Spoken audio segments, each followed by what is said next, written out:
মুহাম্মদ সাল্লাল্লাহু আলাইহি ওয়াসাল্লাম এমন জায়গায় গিয়েছিলেন যেখানে ফেরেশতা যাইতে পারেন নাই। কোন জায়গায় গিয়েছিলেন? সিদরাতুল মুনতাহা পর্যন্ত যাওয়ার পরে হযরতে জিবরাইল বলেছিলেন, ইয়া রাসূলুল্লাহ, এরপরে যাওয়ার আমার আর কোনো উপায় নাই, আমি আর যেতে পারবো না। এইখান থেকে এক চুলও যদি সামনে অগ্রসর হই, আমার সমস্ত শরীর, আমার সমস্ত পরগুলি সব পুড়ে ভস্ম হয়ে যাবে, আমার আর যাওয়ার কোনো উপায় নাই। আল্লাহ রাসূল একা থাকলেন এবং এরপরে নবীজি আরশে আজিম একা একই সফর করলেন। প্রমাণিত হলো আল্লাহ রাব্বুল আলামিনের নূরের তৈরি রহমতের ফেরেশতাদের ওস্তাদ এবং সেরা ওস্তাদ যিনি, সবচাইতে বড় ফেরেশতা যিনি, হযরত জিবরাইল আলাইহিস সালামের গতিধারা যেখানে শেষ, তার যাত্রা যেখানে শেষ, মানবতার যাত্রা আল্লাহ সেখান থেকে শুরু করাইছেন। জোরে বলেন সুবহানাল্লাহ। জিবরাইলের যাত্রা যেখানে শেষ, মনুষ্যত্বের যাত্রা সেখান থেকে শুরু, মুহাম্মদ সাল্লাল্লাহু আলাইহি ওয়াসাল্লামের যাত্রা সেখান থেকে শুরু। জোরে বলেন সুবহানাল্লাহ।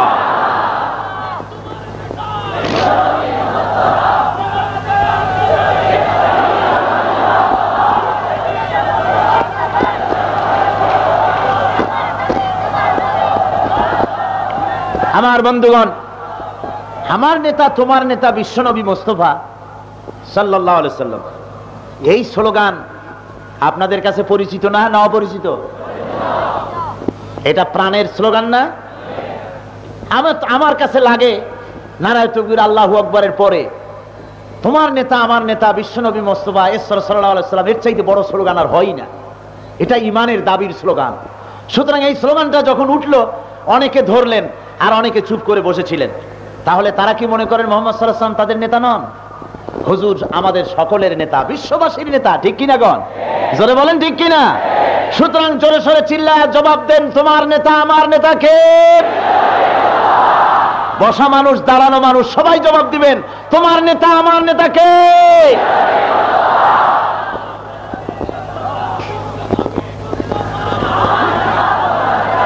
রাসূল পাক সাল্লাল্লাহু আলাইহি ওয়াসাল্লাম যেখানে যেতে পেরেছেন, ফেরেশতা সেখানে যেতে পারে নাই। আবার এই মানুষের যাত্রা এত উপরে, আবার এই মানুষ যখন নিচে নামে, সুম্মা রাদাদনাহু আসফালা সাফিলিন, নিচে নামতে নামতে এমন জায়গায় গিয়া নামে যার পরে আর কোনো নিচ থাকে না, যার পরে আর কোনো নিচ থাকে না, ওটাই শেষ নিচ। এত নিচে মানুষ নামতে পারে। এই জন্য শয়তান মানুষকে, ওই আমি যে আগে আপনাদের সামনে কয়েকবারই দৃষ্টান্ত দিয়ে বুঝাইছি, আজকে সেই দৃষ্টান্ত টানবো না, শুধু এছাড়াই বলবো, শয়তান মানুষকে প্রথমে উদ্বুদ্ধ করে ছোট্ট একটা পাপের প্রতি, এটা কর। যখন সে করলো তখন বলে, আরে ব্লু ফিল্ম দেখা এটা এমন আর কি, সকলে দেখে, তুই একটা দেখ, তা না হলে অভিজ্ঞতা হবে কি করে, একটু দেখ না। হ্যাঁ, অভিজ্ঞতা হওয়া দরকার সব জিনিস সম্পর্কে। ওয়াসওয়াসার শয়তানের কায়দা আছে, বিজ্ঞান সম্মত ওয়াসওয়াসা, সায়েন্টিফিক প্রসেস। কয় যে একটু দেখ না, ক্ষতি কি? তো দেখলো, একদিন একটু দেখে বেশ মজা পাইলো। তারপরে কয় যে আচ্ছা ব্লু ফিল্ম যখন দেখলি, ছবিতে দেখছিস, এটাকে আমলে আনা দরকার, একটু প্রসকটারে যা না, অসুবিধা কি? তারপর আইসে তওবা পড়িস। ঢুকলো প্রসকটারে, এরপর বললো যে আচ্ছা প্রসকটারে তো গেলি, কিন্তু মদ পান করে প্রসকটারে গেলে যে কি মজা হয় সেটা একটু দেখ না, একবার টেস্ট কর না। তো খাইলো মদ। এরপরে বলে মানুষ মারলে কি মজাটা লাগে, দেখ না একটু মাইরে ক্ষতিটা কি। মদ পান করলো, এরপরে মস্তিষ্ক বিকৃতি হলো, জিনা করলো, হত্যাকাণ্ড ঘটালো। শয়তান তখন বলে, ইন্নী আখাফুল্লাহ, আমি আল্লাহরে ভয় পাই। ও আল্লাহর বান্দা, তুমি এখন যে শয়তান হইছো, তুমি আমার চাইতে বড় শয়তান, তুমি আমার ওস্তাদ। এদেশে তুমি আমার কাম করতে পারবা, আমি বরং আরেক দেশে কাম করি, এখানে আমি টাইম কিল না করি। শয়তান ওরে দায়িত্ব দিয়া চলে যায়, বলে যে তোর কারণে যে গজব আসবে, সেই গজবে আমি লিপ্ত হতে পারবো না, আমি জানি এই কারণে গজব হবে, সুতরাং আমি চললাম, সালাম আলাইকুম, তুমি আমার চাইতে শয়তান, তুমি আমার চাইতে বড় শয়তান, তুমি এই দেশে থাকো আর কাজ করো। জোরে কর নাউযুবিল্লাহ। এইভাবে করে মানুষকে শয়তান এত নিচে নামিয়ে দেয়। সুতরাং কোরআন মানুষের পজিশন সৃষ্টি করলো, মানুষ হলো সর্বশ্রেষ্ঠ, মানুষ হলো সৃষ্টির সেরা। জোরে কর আলহামদুলিল্লাহ। এই সৃষ্টির সেরা মানুষকে আমি প্রথমে বুঝালাম যে সে তত বড় নয় যত বড় সে নিজেকে মনে করে। আপনি কত বড় লোক, আপনি কি শক্তি আছে আপনার আল্লাহর শক্তির সামনে? আমি অনেক সময় বলে থাকি যে এই যে বিরাট বিরাট হাতি, হাতির পিঠের উপরে মানুষ বসে একটা লাঠির মাথায় একটা পিন লাগায়, আমি দেখছি তাকায়া করে নাকি, হাতি যখন হাঁটে না তখন ওই লাঠির মাথার পিনটা দিয়ে মাথার উপরে গুঁতো মারে, আর হাতি ছোট্ট চোখ দিয়া আর চোখে তাকায় আর বলে আল্লাহর বান্দা কসিমুদ্দি। আমার মতো এই প্রকাণ্ড একটি হাতির পিঠের পরে বসে তোর মতো কসিমুদ্দি আমারে গুতাইস লোহা দিয়া, এটা কি তোর পক্ষে সম্ভব? যদি না আল্লাহ তোরে আশরাফুল মখলুকাত না বানাতেন। তুই সৃষ্টির সেরা, তাই তুই আমার পিঠের উপরে বসেছিস, নইলে আমার রানের 10 ভাগের 1 ভাগ গোশত তোর সারা শরীরে নাই। তোরে মারার জন্য আমার সুর দিয়ে একটা পেঁচ দিয়ে আছাড় মারলি তোর কাম সারা। আমার পাটা যদি মাথার পরে তুলি দিই, চাপ দেওয়াও লাগবে না, বিনা চাপই শরবত হয়ে যাবে মাথার গিলু। সুতরাং মানুষ আশরাফুল মখলুকাত, সৃষ্টির সেরা আল্লাহ করে দিয়ে গোটা দুনিয়া তার তাবে করে দিয়েছেন। জোরে কোন সুবহানাল্লাহ। এই মানুষ, তার তুলনায় হাতির বিরাট শক্তি। হাতি বাদ দিলাম, প্রকাণ্ড শক্তি। এই যে ছোট্ট ছোট্ট মৌমাছি, কি বলেন, মৌমাছির শক্তি আছে না নাই? এই কয়েক বছর আগে পত্রিকায় দেখেছিলাম, একটা পত্রিকার হেডলাইন, চিনিল কেমনে, হেডলাইন। তো ওইটা দেখি চিন্তা করলাম যে বিষয়টা কি, পড়লাম, পড়ে দেখি রাজশাহী ইউনিভার্সিটির কিছু ছাত্র সোনা মসজিদে গেছে। সোনা মসজিদের কাছে একটা প্রাচীন মসজিদ চাঁপাইনবাবগঞ্জ এলাকায়, সেইখানে পিকনিক করতে গেছে। এখন পিকনিক সেরে টেরে পুরানা মসজিদ, নামাজ সেরকম হয় টয় না সেখানে। ওই মসজিদের বারান্দায় বসে ওরা মদ খাচ্ছিল।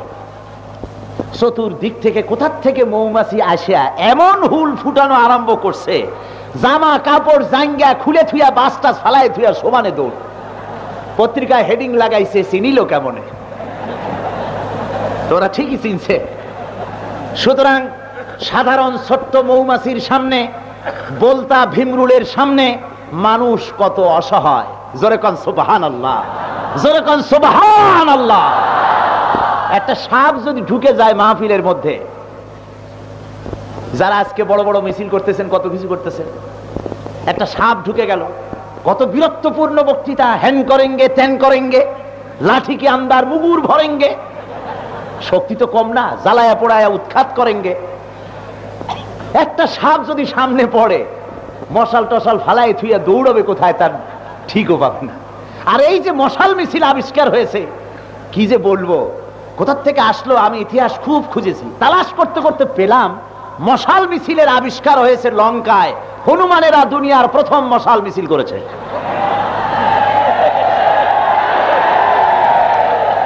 লঙ্কাকে পুড়িয়ে দেওয়ার জন্য রাবণ হনুমানের লেজে আগুন লাগিয়ে দিয়েছিল, লাফিয়ে লাফিয়ে পড়ে পড়ে তারা বাড়ি বাড়িতে আগুন জ্বালিয়েছিল।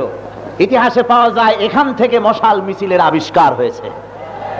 জোরে কন নাউযুবিল্লাহ। সুতরাং এই মিছিল যারা করছেন, আগুন নিয়ে যারা খেলছেন, আমি বলতে চাই আল্লাহর এই সামান্য সৃষ্টির সামনে আল্লাহ ইচ্ছে করলে, দেখেন না আব্রাহা বাদশাকে আব্রাহা বাদশা গিয়েছিল, তার সমস্ত দলবল হাতি কুষ্টি সুদ্ধা নিয়ে গিয়েছিল কোথায়? কাবা শরীফ ভাঙ্গে ফেলাবে। কাবা শরীফের মোতোয়াল্লিরা তখনকার যারা ছিলেন, আব্দুল মুত্তালিব রাসূলের দাদা, তিনি তার ওই আব্রাহার কাছে তিনি চলে গেলেন, যে তার কাছে দাবি করলেন আমার উট ছাগল ভেড়া যে তোমার লোকেরা এনেছে সেগুলি ফিরিয়ে দাও। আব্রাহা বলল, আমি বড় আশ্চর্য হচ্ছি, তোমাদের খোদার ঘর, তোমাদের আল্লাহর ঘর আমি ভাঙতে এসেছি, তুমি সে ব্যাপারে আমার সঙ্গে কোনো কথা না বলে তুমি সামান্য উট আর ছাগল ভেড়া আমার কাছে দাবি করতেছো, আমি তো বড় আশ্চর্য হয়ে যাচ্ছি।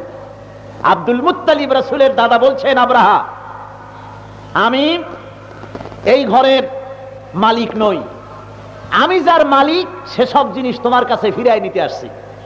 আমি হলাম উট আর ছাগলগুলার মালিক, ওগুলি আমার, ওগুলা ফিরাই নিতে আসছি। আর যে ঘর তুমি ভাঙতে এসেছো, আমি ঘরের মালিকের কাছে ঘর সুবর্দ করে আসছি, তুমি ভাঙতে যাও। আল্লাহ রাব্বুল আলামিন ফয়সালা করেন নাই?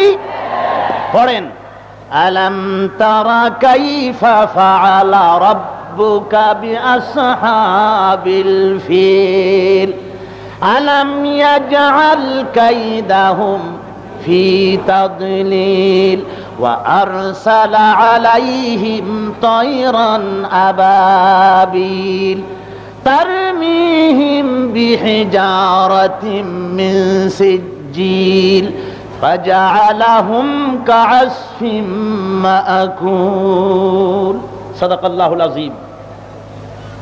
সেই আসহাবে ফিলের সঙ্গে আল্লাহ কি ব্যবহার করলেন? কামান বন্দুক আল্লাহ পাঠান নাই, আবাবিল পাঠালেন। ছোট্ট ছোট্ট পাখিরা সব উড়ে এলো, মুখে ছিল তাদের ছোট্ট ছোট্ট দানা। ওয়া আরসালা আলাইহিম তায়রান আবাবিল, এই বিরাট পাখি বাহিনী, ছোট্ট ছোট্ট বাহিনীর মুখে ছিল কি? পাথর। কি ছিল? তারমিহিম বিহিজারাতিম মিন সিজ্জিল, তাদের মুখের থেকে পাথরগুলি ছেড়ে দিল। এই পাথরের কণাগুলি সমস্ত সৈন্যদের মাথার ভিতরে দিয়ে ঢুকলো, পিছনের দরজা দিয়ে বেরোলো, হাতির পিঠের ভিতরে ঢুকলো, পেটের থেকে বেরিয়ে গেল। এমনি করে আব্রাহার গোষ্ঠী, হাতির গোষ্ঠী সব মৃত্যুর স্তূপে পরিণত হয়ে গেল। জোরে কোন সুবহানাল্লাহ, জোরে বলেন সুবহানাল্লাহ। কি প্রচন্ড ক্ষমতার মালিক আমার আল্লাহ রাব্বুল আলামিন। জোরে কোন সুবহানাল্লাহ। ওই আল্লাহ কি সেজদা করতে হবে? তার চাইতে বড় শক্তিধর আর কেউ নাই, আছে? সেই আল্লাহর কোরআনে, কোরআন কার? সুতরাং আল্লাহর কোরআন বন্ধ হবে মিছিলে, বন্ধ হবে হরতালে, বন্ধ হবে ধর্মঘটে। পাগলে বিশ্বাস করতে পারে, কোন মুসলমান বিশ্বাস করতে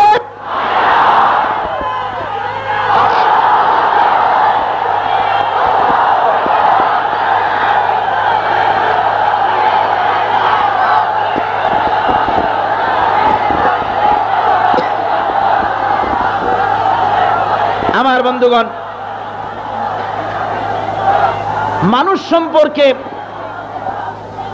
কি হয়েছে শোনেন। কোরআন শরীফের তাফসীরের মাহফিল বসেন, কোন লোক মাথা উঁচু করে কোথাও তাকাবেন না, অসম্ভব নয়। কোরআনের দুশমন, ইসলামের দুশমনেরা মাহফিলের আশেপাশে কোথাও ক্রেকার, কি যে নাম হয়েছে আশ্চর্য আশ্চর্য নাম, জর্দার কৌটা, হাবিজাবি বাস করতে পারে আশেপাশে, পারে না? তাই বলে আপনারা ভয় পাবেন নাকি? যদি আপনারা ভয় পান আর সেদিকে যদি তাকান, এমন কাপুরুষ মুসলমানদের তাফসীর আমি শোনাবো না। সেই সব বুজদিল তাহাজ্জুদ গোজারের কোনো দাম নাই আল্লাহর কাছে, যারা পটকার শব্দ শুনে 3 মাইল দৌড়ে পলায়। বরং সেই সব 5 ওয়াক্ত নামাজ পড়া দিনদার ইমানদারদের মর্যাদা আছে আল্লাহর কাছে, যারা পটকার আওয়াজ হলে পরে উল্টা না দৌড়াইয়া পটকা মারলো কোথায়, আমার কোন মানুষ মরলো নাকি তা দেখার জন্য বুক ফুলাইয়া ছুটে যায়। যেহেতু কোরআন কাপুরুষদের জন্য অবতীর্ণ হয় নাই, কোরআন এসেছে বীর পুরুষদের জন্য। কার জন্য? কার জন্য? কোরআন এসেছে সেই সব বীর পুরুষদের জন্য যারা বাতাসের গতি পাল্টায় দিতে যোগ্যতা রাখে, নদীর স্রোতে ভাসে না, বরং স্রোতকে নিজের গতিপথে ফিরে নেওয়ার মতো হিম্মত রাখে। তাদের জন্য এসেছে কোরআন। জোরে বলেন সুবহানাল্লাহ।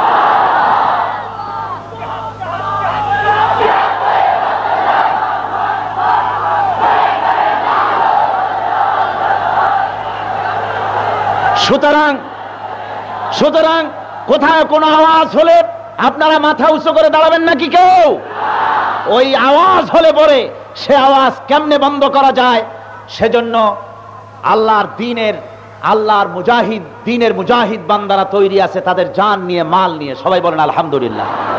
আল্লাহ তার গায়বী মদত করবেন। জোরে বলেন আমিন। যেহেতু আমি আমার বাপের কথা শোনাই না, আল্লামা হযরত মাওলানা আবুল কালাম আজাদ সাহেব তার দাদার কথা শোনাতে আসেন নাই, আমাদের চৌদ্দ গোষ্ঠীর কথা শোনাতে আসিনি, কোরআনের কথা শোনাতে আসছি। কার কথা? কোরআনের কথা।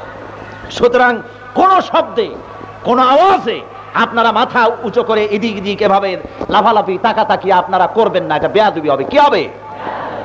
বন্ধুগণ,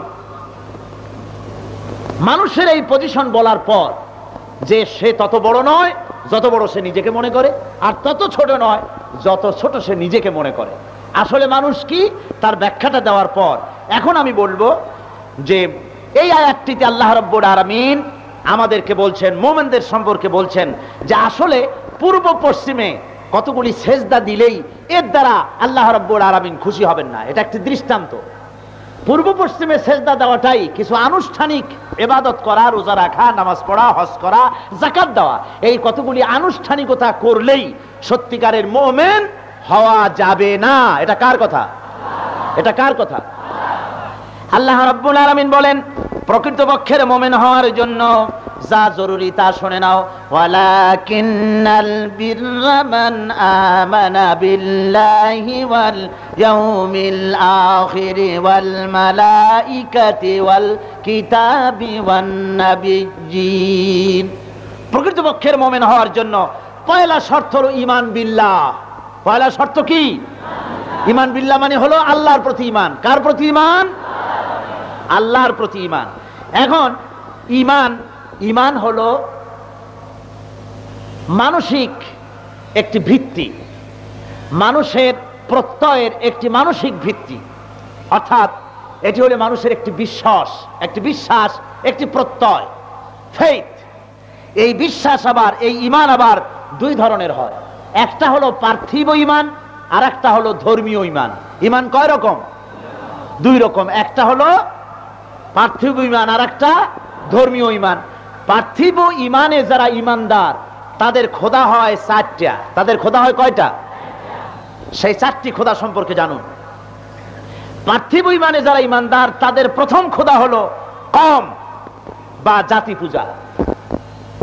তারা জাতি পূজায় ব্যস্ত থাকে, জাতিকে তারা কওম পূজায়, জাতি পূজায় তারা নিজেদেরকে নিবেদন করে দেয়, এবং এই জাতি পূজা মানুষকে সবচাইতে বেশি ক্ষতিগ্রস্ত করে দেয়। আল্লামা ইকবাল রহমতুল্লাহ আলাইহি তিনি বলেছেন যে জাতীয়তার ভিত্তিতে, বর্ণ, ভাষা এবং আঞ্চলিকতার ভিত্তিতে যদি কোনো জাতীয়তা তৈরি হয়, সেই জাতীয়তা ইসলামের জন্য, মুসলমানদের জন্য চূড়ান্ত ক্ষতিকর। জাতীয়তা গঠিত হবে ইসলামের ভিত্তিতে। কিসের ভিত্তিতে? ইসলাম এবং ঈমানের ভিত্তিতে জাতীয়তা গড়তে হবে। ভাষার উপরে, দেশের উপরে এবং বর্ণের উপরে ভিত্তি করে জাতীয়তা যদি তৈরি হয়, তাহলে সেই জাতি তারা ধ্বংসপ্রাপ্ত হবে। আল্লামা ইকবাল বলছেন, ইনতাজা খুদাও মে সবসে বড়া वो वतन है, इनताजा खुदाओं में सबसे बड़ा वो वतन है, जो इसका पिरहन है वो मजहब का काफन है। এই সমস্ত যত তাজা খোদা বানিয়েছে জাতি পূজারীরা, সেই টাটকা খোদাগুলোর মধ্যে সবচাইতে বড় খোদা হলো জাতি পূজা। জোরে কর নাউজুবিল্লাহ। সুতরাং জাতীয়তা, দেশ, ভাষা, বর্ণ ইত্যাদির উপরে যে জাতীয়তা তৈরি হয়, সেই জাতীয়তা হলো ধর্মের জন্য কাফন। সেটা ধর্মের জন্য কি? আল্লামা ইকবাল অন্য জায়গায় বলেছেন, কওম মজহব সে হ্যায় মজহব জু নেহি তম তুম ভি নেহি, কওম মজহব সে হ্যায় মজহব জু নেহি তুম ভি নেহি, জজ্বে বহম জু নেহি মাহফিল আঞ্জুম। তাহলে মাধ্যাকর্ষণ শক্তি ছাড়া যেমন মহাশূন্যে গ্রহ উপগ্রহ টিকতে পারে না, সবগুলি ধ্বংস হবে, প্রলয় হয়ে যাবে, অনুরূপ ভাবে ধর্ম ছাড়া যদি জাতীয়তা গড়ে ওঠে, সেই জাতীয়তা মানুষকে ধ্বংস করে দেবে, হালাক করে দেবে। বর্ণবাদী হামলায় আজকে ইউরোপে, আমেরিকায় এবং আফ্রিকায় কি দুর্দশা হচ্ছে নিশ্চয়ই আপনারা তা জানেন, ঠিক কিনা বলেন? সুতরাং ভাষা ভিত্তিক, বর্ণভিত্তিক আন্দোলন মুসলমানদের জন্য শোভা পায় না। মুসলমানদের আন্দোলন হবে ইসলামী আন্দোলন। জোরে বলেন, কিসের আন্দোলন? এটা হলো পয়লা নম্বরের খোদা, কওম এবং জাতি। দুই নম্বরের খোদা হলো তাদের দেশের আইন। এই আইনকে তৈরি করে তারা, আর এই আইনের উপরে বীতশ্রদ্ধ হয় তারা। এই আইনের ভিতরে সংযোজন, পরিবর্তনও করে তারা। সুতরাং এই দেশের আইনকে তারা তৈরি করে, আর এই তৈরি করা আইন দিয়ে তারাই নির্যাতিত হয়। আবার নতুন করে সংযোজন, পরিবর্তনের প্রশ্ন ওঠে। সেই জন্য আসলে আইনের উৎস হলেন আল্লাহ রাব্বুল আলামিন। আইনের উৎস হলো কোরআন। কোরআনে কারীম বলছে, আলা লাহুল খালকু ওয়াল আমর, সৃষ্টি যার, আইন হবে একমাত্র সেই আল্লাহ রাব্বুল আলামিনের। বন্ধুগণ, তিন নম্বরে পার্থিব ইমানে যারা ইমানদার তাদের 3 নম্বরের খোদা হলো নফস বা প্রবৃত্তি। তারা নফসের গোলাম হয়, প্রবৃত্তির গোলাম হয়, মন চাহি জিন্দেগি যাপন করে। আল্লাহর তৈরি করা আইনে, কোরআনের আইনে, রসুলের আইনে তারা বিশ্বাসী হতে পারে না। 4র্থ নম্বরে তাদের যে খোদা সেটা হলো তাদের বিচক্ষণতা এবং তাদের জ্ঞান। নিজস্ব জ্ঞানের উপরে নির্ভর করে তারা চলতে চায়। আর আসলে নিজস্ব জ্ঞান কোনো জ্ঞান নয়। সবচাইতে শ্রেষ্ঠ জ্ঞান হলো কোরআনের জ্ঞান। সবচাইতে বড় জ্ঞান কোনটা? জ্ঞান হলো 2 প্রকার, একটা হলো ওহীর জ্ঞান আর একটা হলো গায়রে ওহীভিত্তিক জ্ঞান। ওহীভিত্তিক জ্ঞান যেটা, সেটা আসছে কার কাছ থেকে? জোরে কন না, কার কাছ থেকে? সুতরাং আল্লাহর কাছ থেকে যে জ্ঞান এসছে সেই জ্ঞান হলো পরিপূর্ণ, আর মানুষের কাছ থেকে যে জ্ঞান আসছে সেই জ্ঞান হলো অপূর্ণ, অসম্পূর্ণ। মানুষের তৈরি করা জ্ঞান দিয়ে মানুষের জন্য এই পৃথিবীতে কোথাও কোনো স্থায়ী কোনো শান্তি এই পৃথিবীর বুকে কোথাও আসে নাই। স্থায়ী শান্তি পেতে হলে আল্লাহর দেওয়া বিধান ছাড়া আর অন্য কোনো বিধান হতে পারে। এটা হলো পার্থিব ইমানে যারা ইমানদার তাদের খোদাদের কথা বললাম এবং তাদের ইমানের এই 4টে স্তরের কথা বললাম। এখন ধর্মীয় ইমানে যারা ইমানদার তাদের জন্য তাদের ভেতরে আপনার এই সমস্ত হীনতা দীনতা কে পিছনে ফেলে তারা সামনে এগিয়ে আসবে এবং ধর্মীয় ইমানে যারা ইমানদার হবে তাদের ভিতরে কয়েকটি কোয়ালিটি তাদের মধ্যে তৈরি হয়ে যাবে। প্রথম কোয়ালিটি, ধর্মীয় ইমানে যারা ইমানদার হবে তাদের জন্য প্রথম যে কোয়ালিটিটা হবে সেটা হবে তারা আত্মমর্যাদা সম্পন্ন জাতিতে পরিণত হয়ে যাবে। তারা পার্সোনালিটি, শখসিয়ত তাদের ভিতরে আসবে। অর্থাৎ তারা এই পৃথিবীতে কারো সামনে মাথা নোয়াবে না। মাথা নোয়াবে তো একমাত্র কার কাছে? আল্লাহ রাব্বুল আলামিন বলেন, ওয়াল্লাযীনা তাদউনা মিন দুনিল্লাহি ইবাদুন আমসালুকুম। মহান আল্লাহ রাব্বুল আলামিন বলেন, আমি আল্লাহকে বাদ দিয়া তোমরা যাদের কাছে সাহায্য চাও, প্রার্থনা করো, যাদের কাছে তোমাদের জীবনের প্রয়োজন মিটাবার জন্য দাবি করো, ওরা তোমার মতো আমার আরেকটি গোলাম। তুমি নিজে আমার গোলাম হইয়া আরেকটি গোলামের কাছে মাথা নত করে তোমার ইজ্জতকে তুমি নষ্ট করতেছো, তোমার ব্যক্তিত্বকে তুমি বিনষ্ট করে দিয়েছো। তোমার ব্যক্তিত্ব হওয়া উচিত কলেমা পড়ার পর লা ইলাহা ইল্লাল্লাহু মুহাম্মাদুর রাসূলুল্লাহ ঘোষণা করার পর তোমার ভিতরে আত্মমর্যাদা আসবে। তুমি কারো সামনে মাথা নত করবে না, মাথা নত করবে একমাত্র। যেহেতু তোমার জানা দরকার বাতাস তোমাকে ক্ষতি করবে না, আগুন তোমাকে ক্ষতি করবে না, পানি তোমাকে ক্ষতি করবে না, সূর্য তোমাকে ক্ষতি করবে না, এরা সব তোমার গোলাম, সবকে তোমার গোলাম বানিয়ে দিয়েছে। খালাকালাকুম মা ফিল আরদি জামিআ, যা কিছু সৃষ্টি করেছি সব তোমাদের জন্য সৃষ্টি করেছি, সব মানুষের খেদমতে তৈরি করেছি, এরা তোমার সব খাদেম। তবে হ্যাঁ, এই খাদেমরা আবার খেপে যায় মাঝে মধ্যে। আমি বোধহয় আপনাদের সামনে আরো অনেক জায়গায় বলেছি যে এই খাদেমরা আমাদের বিরুদ্ধে মাঝে মধ্যে খেপে না? বাতাস আমাদের খাদেম, পানি আমাদের খাদেম। কিন্তু গত সেপ্টেম্বর মাসের প্রথম সপ্তাহে যে পানির নাম ছিল জীবন, সেপ্টেম্বরের শেষ ভাগে এসে পানির নাম হলো কি নাম হলো? মরণ হয়ে গেল। যে বাতাসের নাম জীবন, যে বাতাস আমাদেরকে অক্সিজেন সরবরাহ করে, সেই বাতাস, যে বাতাস না হলে বাঁচি না, সেই বাতাস গত মাসে যে প্রলয়ঙ্করী ঝড় হলো, সেই ঝড়ের মানুষ মারা গেল। তাহলে এই বাতাস, এই পানি আমার বিরুদ্ধে খেপে কেন? খেপে এই কারণে, আমরা যখন আল্লাহর সঙ্গে বিদ্রোহিতা পোষণ করি, আল্লাহর আইন জমিনে প্রতিষ্ঠিত হোক এ ব্যাপারে যখন বাধার সৃষ্টি করি, আমাদের দেশের লোকেরা যখন করে, দুনিয়ায় যখন হয়, মানুষেরা যখন এটা করতে যায়, আল্লাহ রাব্বুল আলামিন খাদেমদেরকে বলেন যে আর চুপ করে থাকো না, খেদমত করছিলে তো ঠিক, এরা এখন খেদমত পাওয়ার উপযুক্ত না। আল্লাহ কোন রকম সৈন্য সামন্ত পাঠানো লাগে না। পানির এখন কুন আর তেনান দেয়ার ফায়াকুন। আল্লাহ বলেন হক, আর অমনি 15 ফিট উঁচু হয়ে প্রলয়ঙ্করী সামুদ্রিক জলোচ্ছ্বাসে সব ভেসে চলে যায়। আর সরকার বলেন যে সমস্ত সেনাবাহিনী নিয়ে এই বন্যার মোকাবেলা করা হবে। সমস্ত বাহিনী নিয়ে বন্যা এবং ঝড়ের মোকাবেলা করা হবে। দুটি শব্দের প্রতি আমার খুবই আপত্তি। সেনাবাহিনী নিয়ে বন্যার, জলোচ্ছ্বাসের, প্লাবনের, তুফানের মোকাবেলা করা হবে একটি শব্দ। দ্বিতীয় শব্দটি হলো না খেয়ে কাউকে মরতে দেওয়া হবে না। এই দুটি শব্দই অত্যন্ত আপত্তিকর। বন্যার সাথে মোকাবেলা করার কথা নয়, বরং বলতে হবে বন্যায় ক্ষতিগ্রস্তদের জন্য আমরা, বন্যার্তদের জন্য আমরা ত্রাণ তৎপরতা চালাবো এবং বন্যা যাতে না হতে পারে সেসব কারণগুলির ব্যাপারে আমরা সচেষ্ট হব। যেসব কারণে বন্যা হয়, মানবীয় কারণ এবং এই পৃথিবীর যে সমস্ত কারণে এগুলি হয়, আমরা সেগুলি বন্ধ করার চেষ্টা করব। আসলে বন্যা যে হয়, আল্লাহ তো গজব দেন, এটা তো ঠিকই, কিন্তু এই বন্যা হওয়ার পেছনে মানুষেরও অনেকগুলি অবদান আছে। মানুষেরা নিজেরাই বন্যা ডাকে, আবহাওয়া খারাপ করে দেয়। এই যে এখন কি মাস? বাংলা কি মাস? এমনই বাঙালি আমরা, বুঝলেন? বাংলা ভাষার মহব্বত কত অস্থির, অথচ এটা বাংলা কি মাস অনেকে কইতে পারবে না। বাঙালিদের জন্য এত মহব্বত, ফেব্রুয়ারি মাস আসলে ঢাকা শহরের বড় লোকেরা অন্তত একদিনের জন্য একটি বাঙালি হওয়ার জন্য একেবারে পাগল হয়ে যায়। 21 ফেব্রুয়ারি সকালবেলায় একেবারে সঠিক পিওর জেনুইন বাঙালি হওয়ার জন্য রমনা বট মূলে সেখানে যায়। ওখানে গিয়ে 1 প্লেট পান্তা ভাত আর ভাজা ইলিশ মাছ, এই 20 টাকা দিয়া পান্তা ভাত খাইয়া সঠিক বাঙালি হয় ওই দিন, বুঝলেন? কি ইংরেজি খুব ভালো করে জানে, কিন্তু বাংলা জানে না।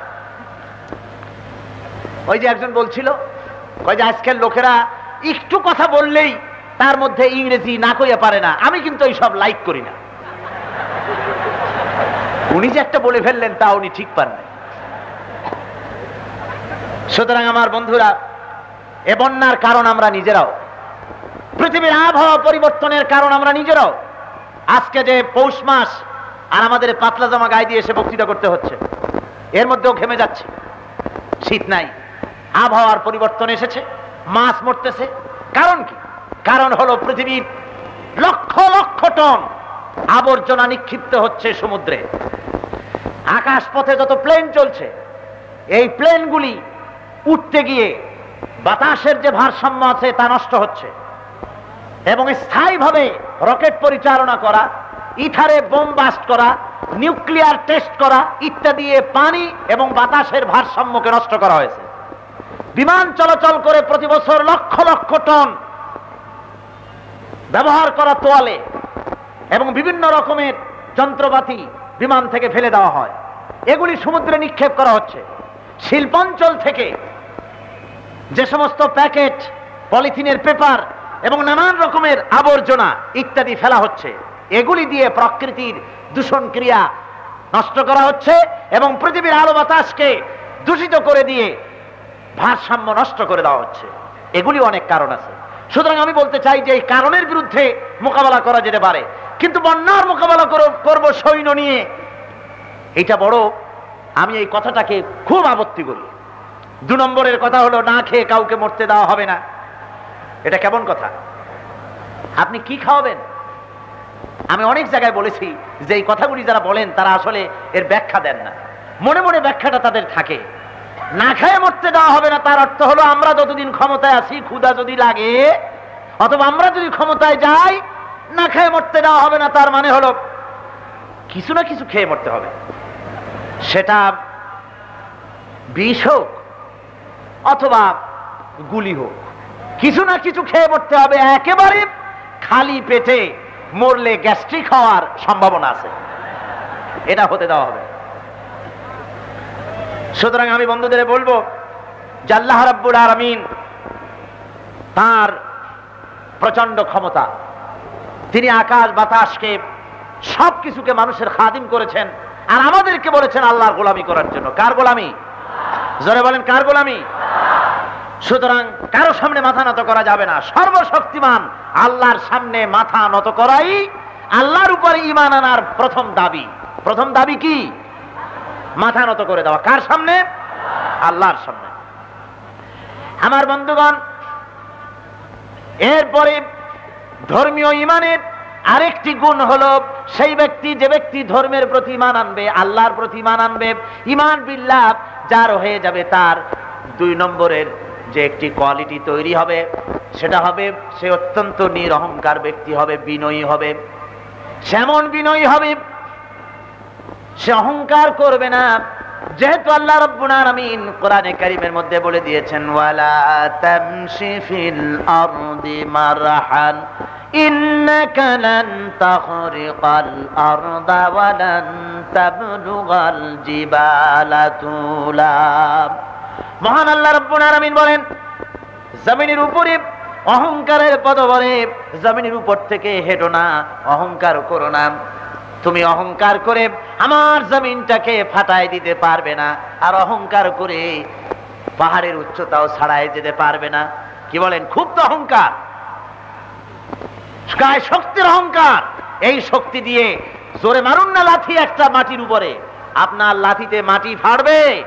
মাটি যদি নরম হয় পা ঢুকে যাবে কোমর পর্যন্ত, আরো ভালো করে মরবেন। আর যদি শুকনা হয় ঠ্যাং ভাঙবে। ঠিক কিনা কর? অহংকার করে জমিনও ফাটাতে পারবেন না, আল্লাহ দিয়া পাহাড়ের উচ্চতাও ছাড়িয়ে যেতে পারবেন না। তো অহংকারটা কিসের? কিসের মাতবাড়ি? মহান আল্লাহ রাব্বুল আলামিন বলছেন অহংকার করা যাবে না। ঈমান বিল্লাহ আসার পরে এই কথা, ধর্মীয় ঈমানের একটি গুণ হলো এই, কোন অহংকার সে করবে না। আল্লাহ রাব্বুল আলামিন বলছেন ওয়ালাহু আসলামা মান ফিস সামাওয়াতি ওয়াল আরদি তাওআন ওয়া কারহা। আকাশে জমিনে যা কিছু আছে আসলামা, আমার সামনে সারেন্ডার করেছে, মাথা নিচু করেছে। তোমরা মাথা নিচু করে দাও। আল্লাহ হলেন শক্তিধর। আল্লাহ কি? আসতে কইলেন কেন? আল্লাহ কি? আর আমরা কি? দুর্বল। আমরা কি? দুর্বল। দুর্বল বাঁচার একটাই পথ, মহান শক্তিমানের সামনে বিনা শর্তে সারেন্ডার্ড হয়ে যাওয়া, বিনা শর্তে মাথা নিচু করে দেওয়া, এটাই বাঁচার একমাত্র পথ। দেখেন না, আমাদের পিতা, আমাদের জাতির পিতা কে? মনে নাই আপনাদের? জোরে কন্যা, জাতির পিতা কে?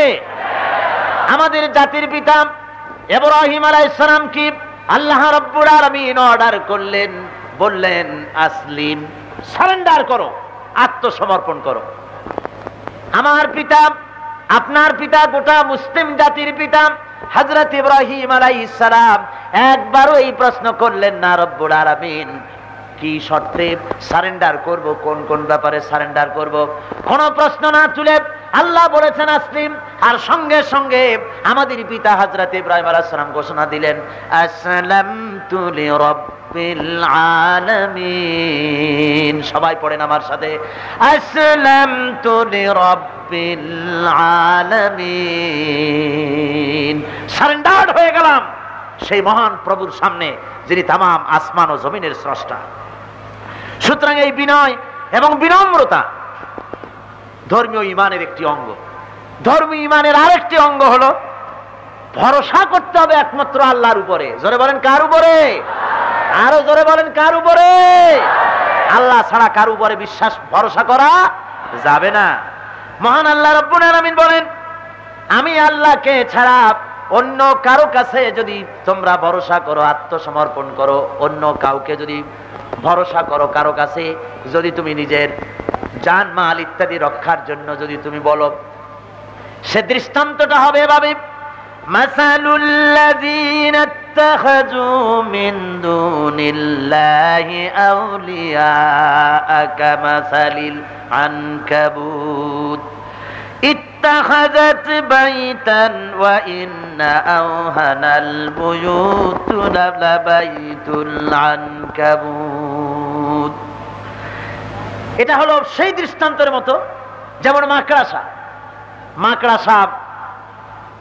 মাকড়াসার জালের কাছে যদি কেউ আশ্রয় চায়, 10 নম্বর মহাবিপদ সংকেত দেখাতে বলা হয়েছে যখন, সেই সময় যদি ঘটিবাটি ছেলেপেলে আত্মীয় স্বজন নিয়ে মাকড়াসার জালের নিচে যদি জান বাঁচাবার জন্য কেউ আশ্রয় চায়, তাহলে এর চাইতে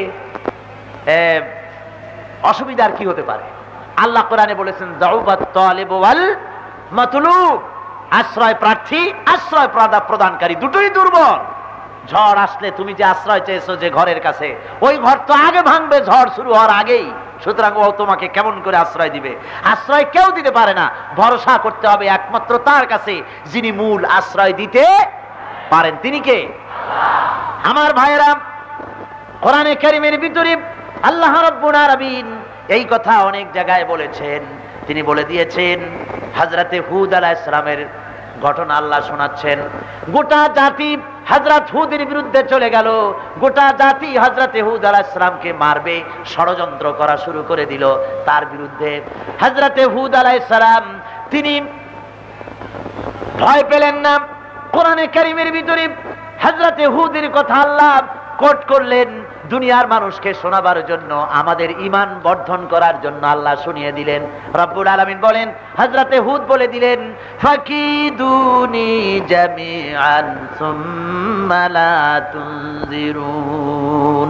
ষড়যন্ত্র করো আমার বিরুদ্ধে, সবাই মিলে করো, একা না, সম্মিলিতভাবে আমার বিরুদ্ধে তোমরা ষড়যন্ত্র চালাতে থাকো, এবং আমাকে এতটুকু অবকাশ দিও না, একটুখানি ফুরসত দিও না, সম্মিলিতভাবে আমার বিরোধিতা করো। আমি ইন্নী তাওয়াক্কালতু রাব্বি ওয়া রাব্বিকুম, আমি ভরসা করেছি, নির্ভর করেছি সেই রবের প্রতি যিনি তোমাদেরও স্রষ্টা আমারও স্রষ্টা, এবং যার কুদরতি হাতের ভিতরে গোটা পৃথিবীর মানুষের, গোটা পৃথিবীর জীবজন্তু সকল প্রাণীর জান যার কুদরতি হাতে, আমি সেই আল্লাহর উপরে ভরসা করেছি। তোমাদের যত সম্ভব আমার বিরুদ্ধে ষড়যন্ত্র চালাও, জোরে কোন সুবহানাল্লাহ, যদ্দূর পারো আমার বিরোধিতা করো। আমার ভাইয়েরা, হযরতে হুদ আলাইহিস সালাম আল্লাহর উপরে নির্ভর করলেন।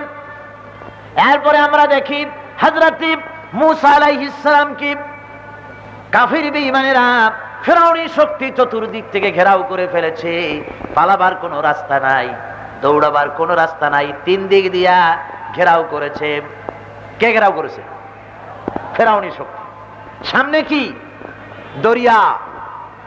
হযরতে মূসা আলাইহিস সালামের উম্মতেরা বললেন, হে মূসা, আমরা ধরা পড়ে গেছি, পালাবার কোনো পথ নাই, আমরা এখনই মরে যাব, তিন দিক থেকে আক্রান্ত হয়েছি, সামনে আত্মহত্যা করার পথ, দরিয়া যাব কই? হযরতে মূসা আলাইহিস সালাম তিনি ঘোষণা করে দিলেন, কাল্লা ইন্না মা'য়া রাব্বি সায়াহদিন। কখনোই নয়, ভয় পেও না, রাব্বি সায়াহদিন, আল্লাহ অবশ্যই আমাদেরকে পথ দেখাবেন। অবশ্যই শব্দ ব্যবহার করা হয়েছে, অবশ্যই আল্লাহ আমাদের পথ দেখাবেন। সকলে পড়েন সুবহানাল্লাহি বিহামদিহি। তিন দিকে শত্রু, একদিকে দরিয়া, পালাবার কোনো পথ আছে? সেখানেও মূসা আলাইহিস সালাম বলছেন, ভয় পেও না, আল্লাহ অবশ্যই পথ দেখাবেন। মহান আল্লাহ রাব্বুল আলামিন সত্যিই পথ দেখিয়ে দিলেন। যখন এই ধরনের দৃঢ় ঈমানের আর এ ধরনের নির্ভরতার প্রমাণ যখন মুসলমানেরা, মুমিনেরা আল্লাহর পয়গম্বর যখন দেখালেন, আল্লাহ রাব্বুল আলামিন বলেন, মূসা রে, তোমার হাতে যে লাঠি আছে, ওই লাঠি দিয়ে দরিয়ার পরে আঘাত করো। দরিয়ার উপরে তিনি আঘাত করলেন, একটা রাস্তা হয় নাই। কোরআনে কারীমের ভিতরে এসেছে, এক বাড়িতে দরিয়ার ভিতরে 12টা রাস্তা তৈরি হয়ে গেছে। 12টি রাস্তা হয়েছে। মূসা আলাইহিস সালামের উম্মতের 12টি গোত্র 12 রাস্তা দিয়ে রওনা হয়েছে। এই রাস্তা দিয়ে তারা যাচ্ছে, এবং তারা যেন ভয় না পায়, তাফসীরে এসেছে একা একই চলতে গিয়ে এই রাস্তার মানুষ অপর রাস্তার মানুষ যেন দেখতে পায়, পানিকে এমন স্বচ্ছ করে দেওয়া হয়েছে। আমার বন্ধুরা, হযরতে মূসা আলাইহিস সালামকে আল্লাহ রাব্বুল আলামিন এমনি করে হেফাজত করলেন। জনাবে মুহাম্মদুর রাসূলুল্লাহ সাল্লাল্লাহু আলাইহি ওয়াসাল্লাম, গোটা এলাকার গোটা জাতি সব গিয়েছে রাসূলের বিরুদ্ধে ক্ষেপে, তাকে মেরে ফেলবে, দুনিয়া থেকে বিদায় করে দেবে। ষড়যন্ত্র করা হলো, রাসূলের বিরুদ্ধে ষড়যন্ত্র করা হয়েছে, তাকে মারার জন্য বন্দোবস্ত করা হয়েছে। মারবে, কিভাবে মারবে তার পরিকল্পনা তৈরি হচ্ছে। লোকেরা বসে গেছে চতুর্দিকে, পরামর্শ হচ্ছে, রাসূল মদিনায় চলে যাবেন এ খবর হয়ে গেছে। প্রস্তাব আসতেছে, এক একজনে এক এক রকম বলছে। কেউ বলছে মুহাম্মদ সাল্লাল্লাহু আলাইহি ওয়াসাল্লামের নাগরিকত্ব ক্যান্সেল করে দেশ থেকে বের করে দাও, কেউ বলছে তারে জেলের মধ্যে আটকায় রাখো। কেউ সিদ্ধান্ত আসতে পারতেছে। এমন সময় বিরাট জামা কাপড়, দাড়ি টুপি, সুন্দর চেহারা নিয়ে একজন এসে হাজির। আবু জাহেল তাকে দেখে দাঁড়িয়ে গেলেন, সম্মানিত ব্যক্তি, আপনি কে, আপনার পরিচয় কি? উনি জবাব দিলেন, পরিচয় পরে, আমি নাজ থেকে এসেছি, সেখানকার শায়েখ আমি। তোমরা বিপদে পড়েছো, আমি কাশফের হালতে তা জানতে পেরেছি, এই মুহূর্তে বিপদ থেকে বাঁচিয়ে দেওয়ার দায়িত্ব আমার। সবাই বলছে সাধু সাধু। কি সময় আপনি আসছেন? ওম শান্তি। আচ্ছা, আবু জাহেল বলছে কি সিদ্ধান্তহীনতায় আমরা ভুগছি বলে আপনি মনে করেন? উনি বলছেন প্রথম নম্বরের কথা হলো, তোমরা বলেছো মুহাম্মদ সাল্লাল্লাহু আলাইহি ওয়াসাল্লামের নাগরিকত্ব ক্যান্সেল করে দেশ থেকে তাড়িয়ে দিবে। তোমরা বোঝো উনি লোকটিকে? তোমরা জানো না এই লোকটির এত সুন্দর চেহারা, এত সুন্দর কণ্ঠস্বর এবং আলোচনার পদ্ধতি এত সুন্দর, যদি তোমরা দেশ থেকে বের করে দাও, যে দেশে তিনি যাবেন সেই দেশের মানুষেরা তার ব্যবহারে, তার বক্তৃতায়, তার চেহারার আকর্ষণে, তার ব্যবহারে মুগ্ধ হয়ে ওই দেশের সমস্ত জাতি তার পায়ের গোলাম হয়ে যাবে। যে দেশে যাবেন সে দেশের মানুষ তার গোলাম হবে। সুতরাং ওই দেশের মানুষ নিয়ে তোমাদের দেশে হামলা চলবে, ঠেকাইতে পারবে না। আবু জাহেল কয়, সর্বনাশ, এই কথা তো আমাদের মাথায় ঢোকে নাই। কয়, ঢোকবে কেন? আমি তো তোমাদের চাইতে কয়েক ডিগ্রি বড়। আচ্ছা, কয় 2 নম্বরে তোমরা বলেছো জেলে রাখবা, এ তো আরো মুসিবত। কয় কি রকম? কয় জেলের ভিতরে থুইলে, জেলের ভিতরে যত চোর আছে, ডাকাত আছে, দস্যু আছে, যত লোক আছে, এই সংক্ষিপ্ত পরিমণ্ডলে, পরিসরে সমস্ত লোকগুলি মুহাম্মদ সাল্লাল্লাহু আলাইহি ওয়াসাল্লামের চেহারা দেখে, তার আলোচনা শুনে, তার ব্যবহারে সব পাগল হয়ে যাবে। ভিতরে তার কাজ করতে সুবিধা হবে। সুতরাং ভিতরে লোকগুলিও মুসলমান হয়ে যাবে, আর বাইরে তো মুসলমান কিছু আছেই, আটকাই দিলে জ্বালা বাড়বে, আরো ঠেকাইতে পারবে না। আবু জাহেল বলছে, তাহলে উপায় কি? কয়, একটা উপায় আছে। কি উপায়? হলো মুহাম্মদ সাল্লাল্লাহু আলাইহি ওয়াসাল্লামকে হত্যা করো। জোরে কর নাউযুবিল্লাহ। আবু জাহেল কয়, হুজুর, যে বুদ্ধি আপনি আমাদের দিলেন, আমাদের ইচ্ছা করে যে আপনারে সেজদা করি, এত সুন্দর বুদ্ধি এত কখনো পাইনি। এবার বলুন আপনার পরিচয় কি? আমার পরিচয় দরকার নাই, তোমরা এই জাতীয় বিপদে পড়বা যেখানে, ঠিক সেখানে এসে সময় মতো বুদ্ধিটা মাথায় আমি উঠায় দেব, যাতে করে তোমরাই মানুষ মারবা, আবার সেই মানুষ নিয়ে তোমরা মিছিল করতে পারবে, বুদ্ধি আমি দিয়ে দেব। তোমরা আগুন লাগাবা, তোমরা অফিস ভাঙবা, আবার তোমরাই যেন ওদের মাথায় চাপাই দিতে পারো, সে বুদ্ধি আমি দেব। পরিচয় শোনো, আমার নাম মিস্টার ইবলিস। সুতরাং ইবলিসের কাজ অতীতেও ছিল, এখনো আছে। তবে ইবলিসের কাজ, ইন্না কাইদা শায়তানে কানা দাঈফা। আল্লাহ বলেছেন শয়তানের চক্রান্ত আসলে দুর্বল। আসলে কি? যত বড় মশাল মিছিল হোক, যত বড় মিছিল হোক, আর যাই হোক না কেন, আল্লাহ বলেন ইন্না কাইদা শায়তানে কানা দাঈফা। শয়তানের চক্রান্ত আসলেই দুর্বল।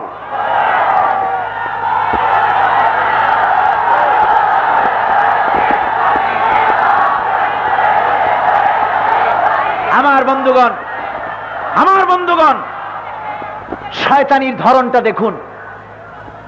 আজকের ওনারা জবাব দিয়েছেন, তবু আমি না বলে পারি না। আজকের পত্রিকা, এই যে বাংলার বাণীটা, পত্রিকায় লিখছে মাওলানা আজাদ সাহেব, উনি মুক্তিযোদ্ধাদের বলেছেন জারজ সন্তান। জোরে কর নাউযুবিল্লাহ। এই লক্ষ লক্ষ জনতা, আপনারা বলেন মাওলানা আজাদের মুখ থেকে এমন কথা কালকে বেরিয়েছে? জোরে বলেন, বেরিয়েছে। তাহলে এই বাংলার বাণীর সাংবাদিক এই চট্টগ্রামে কে যেমন মিথ্যা কথা বলতে পারলো এবং আমার কথা বলেছে? আমি নাকি কালকে বলেছি সৌদি আরবের মানুষ কান্দা হয়রান হয়ে গেছে। আমি কি তাই বলেছি? আমি বলেছি সৌদি আরবে অবস্থানরত বাংলাদেশি মুসলমানেরা কেঁদেছে। আর কথাগুলির ইঙ্গিতটা দেখেন। আমি বলবো এই ধরনের সাংবাদিকতা বন্ধ করো, আল্লাহ তোমাদের উপরে রহম করবেন। জোরে কোন আমিন। আরো জোরে বলেন আমিন। ওদের জন্য শুধু আমার করুণা হয়, দয়া হয়, এদের জন্য আল্লাহ ওদেরকে হেদায়েত করুন। জোরে কোন আমিন। আরো জোরে বলেন আমিন। তোমরা তোমাদের চাল চালতে থাকো, আল্লাহ তার কাজ করতে থাকবেন। জোরে কোন আলহামদুলিল্লাহ। জোরে কোন সুবহানাল্লাহ। আমার ভাইয়েরা, বলতেছিলাম ওরা রাসূলকে মারতে চেষ্টা করলো। রাসূল তিনি হিজরত করলেন, আল্লাহ অর্ডার করলেন আপনি হিজরত করুন, মদিনায় চলে যান। ওরা মারতে আসলো, মারতে পারছিল? পারছিল? পারে নাই। কে হেফাজত করেছেন? আল্লাহ রাব্বুল আলামিন নবীজিকে ডেকে বলেছেন ওয়াল্লাহু ইয়াসিমুকা মিনান নাস। মহান আল্লাহ রাব্বুল আলামিন বলেন, হে নবী, মানুষের সব ষড়যন্ত্র থেকে আমি আল্লাহ আপনারে হেফাজত করব। আমি আল্লাহ আপনাকে হেফাজত করব। হযরতে খাদিজাতুল কুবরা রাদিয়াল্লাহু তাআলা আনহা ইন্তেকাল করেছেন। হুজুরের চাচা আবু তালেব ইন্তেকাল করেছেন। রাসূল রাস্তায় রাস্তায় একা একা ঘোরেন। মুসলমানেরা দিনের বেলায় সাহস করে না হুজুরের সঙ্গে দেখা করতে। এখনো অনেক মুসলমান আছে, যখন জোয়ার থাকে ইসলামের, সব সামনে আসে, আসসালামু আলাইকুম হুজুর কেমন আছেন। আবার যখন দুর্দিন দেখে তখন পালায় বেড়ায়, জোরে বাবা যদি শোনে যে আমার বাড়ি আসছে তাহলে তো খাইছে, আমার বাড়ি দোকান সব ভেঙে ফেলাবে। কি বলেন, আছে না এমন? জোরে কোন আছে না? এই দুর্বল ইমাম থেকে উতরে আসতে হবে। রাসূল পাক সাল্লাল্লাহু আলাইহি ওয়াসাল্লাম একা একা হাঁটেন, মনটা বড় বিষণ্ণ। আহারে, ইসলাম প্রচার কিভাবে করব? আল্লাহ রাব্বুল আলামিন তার নবী কি এই বিষণ্ণ অবস্থায় দুঃখের সময় আল্লাহ রাব্বুল আলামিন হুজুরকে ডেকে সান্ত্বনা দিয়ে দিলেন, ইয়া আইয়ুহান নাবিয়্যু হাসবুকাল্লাহ। এ নবী, আমি আপনার জন্য যথেষ্ট। কেন চিন্তা করেন? আমি আল্লাহ আপনার জন্য যথেষ্ট। ধরে বলেন সুবহানাল্লাহ। সুতরাং আল্লাহ আছে আমাদের সাথে, আল্লাহ আছে। আমার ভাইয়েরা, আল্লাহ রাব্বুল আলামিন তার হাবিবকে হিজরতের অর্ডার দিলেন, তিনি হিজরত করলেন আর গুহার মধ্যে গিয়া লুকালেন। হযরতে আবু বকর সিদ্দিক রাদিয়াল্লাহু তাআলা আনহুরে নিয়া গুহার ভিতরে প্রবেশ করলেন। রাসূল বলেন, আবু বকর একটু বসো, সারা রাত হেঁটে হেঁটে পায়ে ব্যথা হয়ে গেছে, আমি তোমার উরুর উপরে মাথা রেখে একটু ঘুমাইয়া যাই। হুজুর ঘুমাইয়া গেলেন। হযরত আবু বকর লক্ষ্য করে দেখলেন চতুর্দিকে অনেকগুলি ছিদ্র। কোন ছিদ্র দিয়া সাপ বা বিচ্ছু এসে দংশন করে নাকি। হযরতে আবু বকর নিজের গায়ের চাদর ছিঁড়ে ছিঁড়ে গর্ত বন্ধ করতে লাগলেন। কয়েকটা গর্ত বন্ধ করা গেল না, পাও দিয়ে চেপে ধরলেন।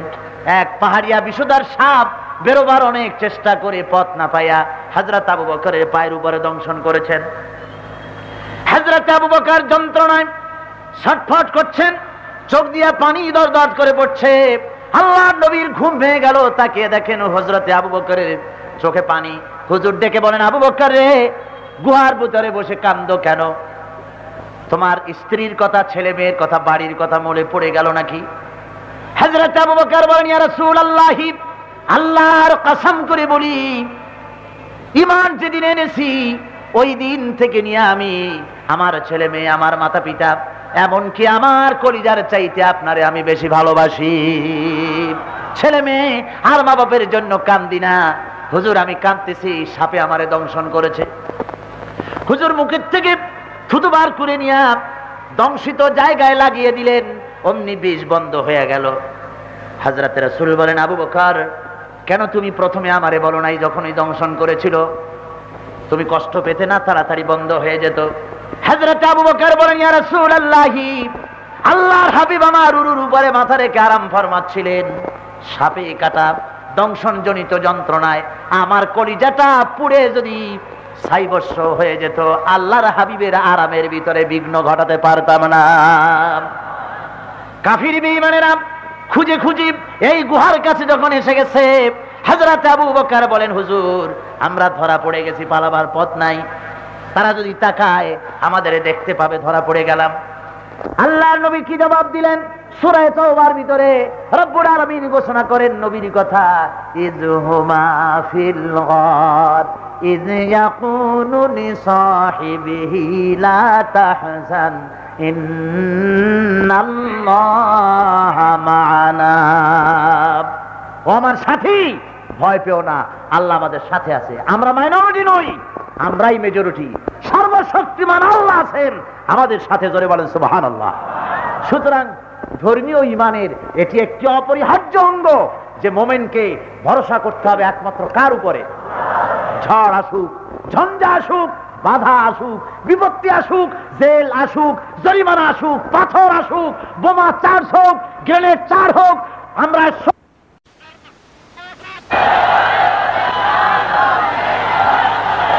আমার বন্ধুগণ, আল্লাহর উপরে নির্ভরতা এটি অন্যতম কোয়ালিটি। এরপরে আল্লাহ রাব্বুল আলামিনের এই ধর্মীয় ঈমানের আরেকটি অপরিহার্য গুণ যেটা তৈরি হয়ে যায় মুমিনের হওয়া উচিত, সেটা হলো নৈতিক সংশোধন, চারিত্রিক উন্নতি, আত্মার পবিত্রতা এবং কর্মে পরিশুদ্ধি তার গ্রহণ করতে হয় মুমিন ব্যক্তি। যেহেতু সে ঈমানদার, তার পারস্পরিক লেনদেন হবে অত্যন্ত সুন্দরভাবে, আইনের প্রতি শ্রদ্ধাবোধ তার ভিতরে বাড়বে, সে ওজনে কম দিবে না মুমিন ব্যক্তি। এই জন্য আল্লাহ বলছেন যে লাইসাল বিররা আন তুওয়াল্লু ওয়ুজুহাকুম কিবালাল মাশরিক ওয়াল মাগরিব, পূর্ব পশ্চিমে সেজদা দিলেই কিন্তু নেককার আর পুণ্যবান হওয়া যায় না। নেককার পুণ্যবান হওয়ার জন্য আপনি নামাজও পড়বেন, আবার এদিকে ওজনেও কম দেবেন, খাদ্যও ভেজাল দেবেন, এটা মুমিন হওয়ার লক্ষণ না। দেখেন না ভেজালের কায়দাটা কি? হ্যাঁ, সরিষার তেলের মধ্যে সোয়াবিন বা বাদাম তেল মিশাইয়া তারপরে এই টিনটু নাইনে রাখা এরপরে যায় নামাজ পড়তে। নামাজ শুরু করে দিল, আল্লাহু আকবার, আলহামদুলিল্লাহি রাব্বিল আলামিন আর রহমানির রহিম মালিক ইয়াউমিদ্দিন। মনে পড়ে গেল যে তেল যে এনে ঘি যে এনে রেখেছি, ওই ঘিয়ের মধ্যে যে ভেজাল দিতে হবে সে কথা তো ওই সেলসম্যানকে বলা হয়নি। ও যদি খাঁটি ঘি বেশি বেলায় তাহলে তো আমার লাভ ভালো হবে না। সুতরাং দিল নামাজ ছাড়িয়া, ডাকে বললো বসিরউদ্দিন শোন, ওই যে খাঁটি ঘিয়ের টিনটা আনছি, অর্ধেক নামাইয়া থুইয়া বাকি অর্ধেক ডালডা দিয়া ঘুটিয়া বাটার অয়েল মিশাইয়া তারপরে কবি যে একেবারে আল্লাহর কসম পিওর পাবনাইয়া ঘি, এরপরে বলে দিয়ে বুঝাই দিয়ে আল্লাহু আকবার ইয়াকা না'বুদু ওয়া ইয়াকা নাস্তাঈন ইহদিনাস সিরাতাল মুস্তাকিম, দিল একটা সেজদা। কোন এই ঈমানের কোনো দাম আছে? জোরে বলেন, কোনো মূল্য আছে? নাই। যেহেতু নৈতিকতার সংশোধন তার হয়নি, ইমানদার ব্যক্তি ওজনে কম দেবে না, খাদ্যে ভেজাল দিবে না, জমিনের আইল ঠেলবে না, প্রতিবেশীর হক নষ্ট করবে না, শয়তানি বদমাশি করবে না, সে পরিপূর্ণ মুমিন হয়ে যাবে। যেহেতু তার চিন্তা আসবে আমি যেখানেই যাই সেখানে আল্লাহ আমাকে দেখছেন, ঠিক কিনা কোন? মহান আল্লাহ রাব্বুল আলামিন বলেন, ওয়ালিল্লাহিল মাশরিকু ওয়াল মাগরিবু ফাআইনামা তুওয়াল্লু ফাসাম্মা ওয়াজহুল্লাহ। পূর্ব পশ্চিমের মালিক হলেন আল্লাহ, অর্থাৎ সকল দিকের মালিক আল্লাহ। ফাআইনামা তুওয়াল্লু ফাসাম্মা ওয়াজহুল্লাহ, যেদিকে তুমি মুখ ফিরাও, যেদিকেই যাও সেদিকেই আল্লাহ। আল্লাহ ছাড়া কোনো জায়গা নাই, সব জায়গায় আল্লাহ আছে। কি বলেন? আপনাদের চট্টগ্রামে এমন কোন জায়গা আছে নাকি যেখানে বসে পাপ করা যাবে অথচ আল্লাহ ঠিক পাবে না? আছে নাকি? কোন পাহাড়িয়া এলাকা, বান্দরবান, তারপরে কি বলে কাপ্তাই, চন্দ্রঘোনা, অনেক পাহাড় আছে, গিরিপথ আছে, এই সব জায়গায় কোনো জায়গায় একটু আকাম করে সারা যাবে না? সারা পৃথিবীতে এমন কোন জায়গা আছে নাকি? নাই। আল্লাহ সব জায়গার খবর রাখেন এবং সব জায়গা তিনি দেখেন। সুতরাং এই নৈতিকতার গুণ তার ভিতরে তৈরি হয়ে যাবে। এটা হলো ধর্মীয় ঈমানের অপরিহার্য গুণ, এটা হতে হবে। আরেকটি গুণ ধর্মীয় ঈমানে তৈরি হয় এবং হতে হবে, সেটা হলো সাহসিকতা। ঈমানদার হবে সাহসী। ঈমানদার কি হবে? সে মৃত্যুর ভয় পাবে না। মৃত্যুর ভয় পাবে নাকি? আর মিয়া মৃত্যু তো হবেই। দুনিয়া যখন আসছি খাম খুঁটি জড়াই ধরিয়া বাঁচে থাকতে পারবো নাকি? না, মরা লাগবেই, মরতেই হবে, এবং এই মৃত্যুর থেকে কেউ রেহাই পাবে না। আল্লাহ রাব্বুল আলামিন বলেন, কুল ইন্নাল মাউতাল্লাযী তাফিরুনা মিনহু ফাইন্নাহু মুলাকীকুম। যে মৃত্যু থেকে তুমি পালাও, যে মৃত্যুর থেকে তুমি পালিয়ে বেড়াতে চাও, এ মৃত্যু তোমাকে স্পর্শ করবে একদিন। এ মৌতের হাত থেকে তুমি কোন রকম রেহাই পাবে না। মৃত্যু অবশ্যম্ভাবী, আজ হোক কাল হোক তোমাকে মরতে হবে। সুতরাং তোমার ঈমান মজবুত এভাবে হওয়া দরকার যে আল্লাহ ছাড়া তোমার মৌত কেউ দিতে পারবে না। দুনিয়ায় যদি কোনো গুলির গায়ে তোমার নাম লেখা না থাকে, কোন একটি গুলি যদি তোমার জন্য বাজেট না হয়, আল্লাহর পক্ষ থেকে স্যাংশন না হয়, তাহলে তামাম দুনিয়া গুলি বর্ষণ করে তোমারে মারতে পারবে না। আবার যদি তোমার জন্য কোন গুলি যদি স্যাংশন হয়ে থাকে, তামাম পৃথিবীর সব একত্রিত হয়ে পাহারা দিয়া তোমাকে বাঁচাইতে পারবে না। জোরে কোন সুবহানাল্লাহ। এই কথাই আল্লাহ রাব্বুল আলামিন কোরআনে কারীমের ভিতরে সুন্দর করে ঘোষণা করেছেন, ওয়া মা হুম বিদারিনা বিহি মিন আহাদিন বিইذনিল্লাহ। তামাম পৃথিবীর সমস্ত শক্তিও যদি একত্রিত হয়, তোমার একগাছা পশমও তারা ক্ষতি করতে পারবে না। আল্লাহর হুকুম ছাড়া কোনো ক্ষতি করতে কেউ পারবে না। সুতরাং আপনার হায়াত এবং মৌতের মালিক আল্লাহ, একথা বিশ্বাস করে আল্লাহর পথে নিজের জীবনকে নিবেদিত করতে হবে। ওই আল্লাহ ছাড়া হায়াত ও মৌতের মালিক কেউ নেই। হায়াতের মালিক কে? এত আস্তে কেন কন? জোরে বলেন, হায়াতের মালিক কে? আরো জোরে বলেন, মৌতের মালিক কে? সুতরাং হায়াত এবং মৌতের মালিক যিনি, সেই আল্লাহ রাব্বুল আলামিনের উপরে ঈমান মজবুত হয়ে যায় মুমিনের। আল্লাহ ছাড়া কেউ কাউর আপনার কোনো ক্ষতি কেউ করতে পারে না, আপনার ধ্বংস কেউ আনতে পারে না।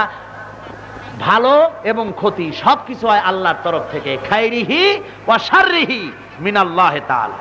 এই যখন অবস্থা, আল্লাহ রাব্বুল আলামিন তখন বলতেছেন, ফালা তাখাফুহুম ওয়া খাফুনি ইন কুনতুম মুমিনিন। এটাই যখন অবস্থা, তখন দুনিয়ার কাউকে ভয় করো না, একমাত্র আল্লাহকে ভয় করো যদি তুমি মুমিন হও। কোন সন্ত্রাসকে ভয় করো না, কোন অস্ত্রকে ভয় করো না, ভয় করো একমাত্র আল্লাহকে। এই গুণগুলি যদি তৈরি হয়ে যায়, বুঝতে হবে ঈমান বিল্লাহ আপনার ভিতরে এসে গেছে। আল্লাহকে ঈমান, আল্লাহর প্রতি ঈমান আপনি আনতে পেরেছেন। এই গুণগুলি যদি আপনার ভিতরে তৈরি হয়ে যায়, আমার ভাইয়েরা, আমি আশা করব এই যে কথাগুলি আমি আপনাদের সামনে বললাম, এই কথাগুলি, এই পয়েন্টগুলি, শর্তগুলি যেন আল্লাহ আমাদের ভিতরে যেন পরিপূর্ণ করে দেন। জোরে বলেন আমিন, আরো জোরে বলেন আমিন। ওয়ালাকিন্নাল বিররা মান আমানা বিল্লাহ। পূর্ব পশ্চিমে কতবার মাথা ঘুরালেন, মাথা নত করলেন, এটাই প্রকৃত ঈমানের কোনো ব্যাপার না।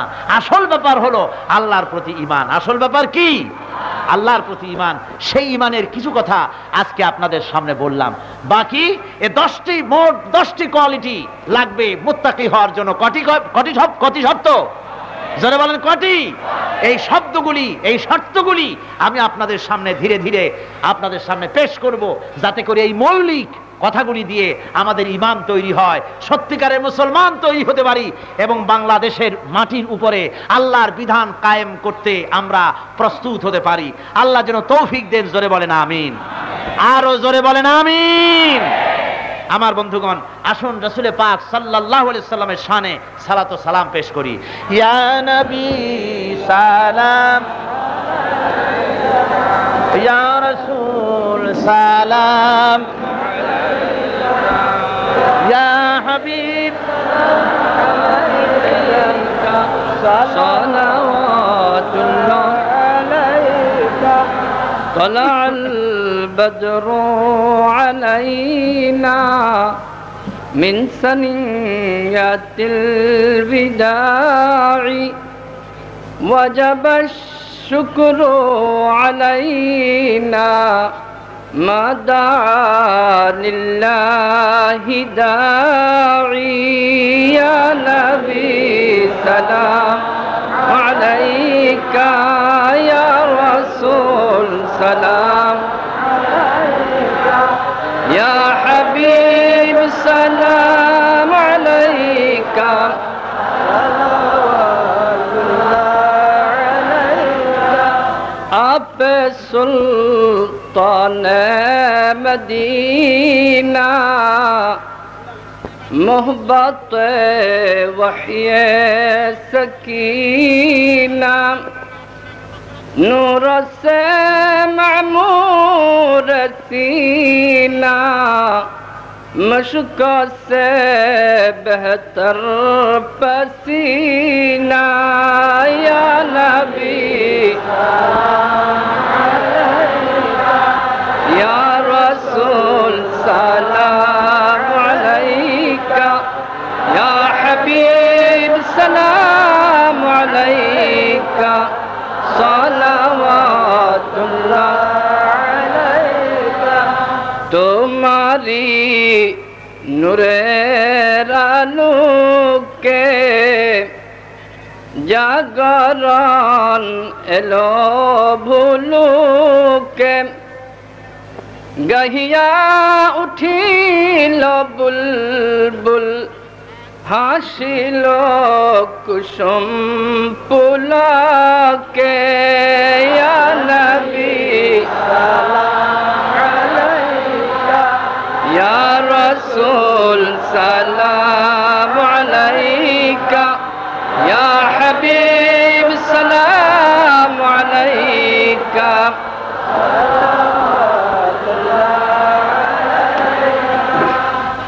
بلغ العلا بكماله كشف الدجى بجماله حسنت جميع خصاله صلوا عليه وآله। বসুন, সবাই বসেন, মোনাজাতে অংশগ্রহণ করুন। দাঁড়ানো যত ভাই আছেন সবাই বসে পড়ুন, সবাই বসুন। بلغ العلا بكماله كشف الدجى بجماله حسنت جميع خصاله صلوا عليه وآله। কেউ দাঁড়িয়ে থাকবে না। মোনাজাতের আদব হলো বসে মোনাজাত করা। আমি যতগুলো মানুষ দেখতেছি রাস্তায়, আশেপাশে, দূরে, সব বসে পড়েন। সবার জন্য দোয়া হবে। আর মোনাজাতের পরে বা জামাত এশার নামাজ হবে। কয়েকটি ঘোষণা আছে, শুনুন।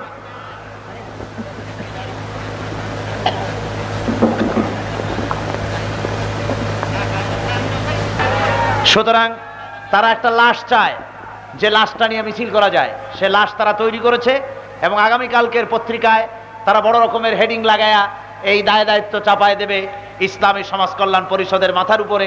আল্লাহ রাব্বুল আলামিন আহকামুল হাকিমিন, বিচারের দায় দায়িত্ব সমস্ত ভার আমরা তার কাছে অর্পণ করলাম। এবং তারা যে ইসলামের সাথে বিরোধিতা করতেছে, এই ইসলাম বিরোধী শক্তিকে আল্লাহর হাওয়ালা করে দিলাম। আল্লাহ রাব্বুল আলামিন মোকাবেলা করবেন। আমার বন্ধুগণ, গভর্নমেন্টের নীরবতা এই ক্ষেত্রে অত্যন্ত রহস্যজনক। আজ প্রায় 2 সপ্তাহ ধরে কোরআন শরীফের মাহফিলকে কেন্দ্র করে এবং আমাকে কেন্দ্র করে যে উত্তপ্ত আবহাওয়ার সৃষ্টি করেছে ইসলাম বিরোধী শক্তি, গভর্নমেন্টের এই ব্যাপারে কার্যকরী পদক্ষেপ গ্রহণ করা দরকার। দেশের লোক কি চায় তা দেখা দরকার। আজকে এখন সাংবাদিকরা আছেন বলে আমি জানি না, তারা থাকুক আর নাই থাকুক, সাংবাদিকদের মহান পেশার প্রতি আমি শ্রদ্ধাশীল, কিন্তু তাদের মধ্যে কেউ এমন আছেন যারা বিকৃত সংবাদ পরিবেশন করেন। মহান সাংবাদিকতার এই মহান পেশা যারা ব্যক্তি স্বার্থে এবং দলীয় স্বার্থে লাগায়, এদের প্রতিবাদ করার মতো আমি ভাষা খুঁজে পাই না। আমি আজকের এই মাহফিলে IB, SB, NSI, DFI, army intelligence, গোয়েন্দা বিভাগের লোকেরা নিশ্চয়ই এ মাহফিলে আজকে আছেন। আমি তাদের মাধ্যমে গভর্নমেন্টকে বলতে চাই, গোয়েন্দা বিভাগের সম্মানিত ভাইয়েরা, আপনারা আমাদের কথা গভর্নমেন্টকে জানান। গভর্নমেন্ট তার কোনো মন্ত্রী অথবা সুপ্রিম কোর্টের কোনো প্রধান বিচারপতি এই মাহফিলে পাঠিয়ে দেখুক, চিটাগংয়ে পাঠিয়ে দেখুক, কোরআনের বিপক্ষে, তাফসিরের বিপক্ষে কয়টা, আর তাফসির শোনার জন্য কয় লক্ষ চোখ দিয়ে তারা দেখে যাক। সুতরাং আন্দাজের উপরে নির্ভর করে গুটিগত ছোকরা বাচ্চা ছেলেপেলের লাফালাফিতে যদি কোরআন শরীফের তাফসিরের মাহফিল বন্ধ করে দেওয়া হয় আর কোন রকমের ষড়যন্ত্রের বাড়াবাড়ি করা হয়, তাহলে আগুন জ্বলবে সারা দেশ জুড়ে, কেউ ঠেকাতে পারবে না।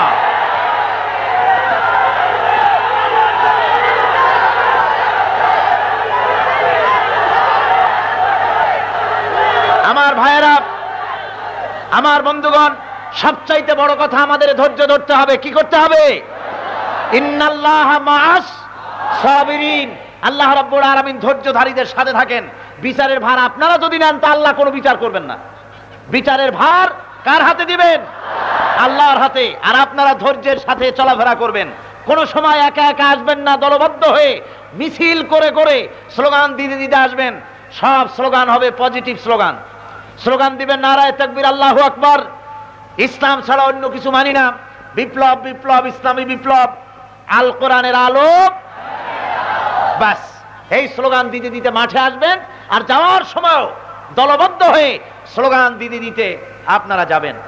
যে মুসলমানের দাড়ি কামানো হয়েছে, মৌলানা বললেন আমার কলিজায় আঘাত লেগেছে। এটা দাড়িতে হাত দেয় নাই, রাসূল পাক সাল্লাল্লাহু আলাইহি ওয়াসাল্লামের গায়ে হাত দিয়েছে।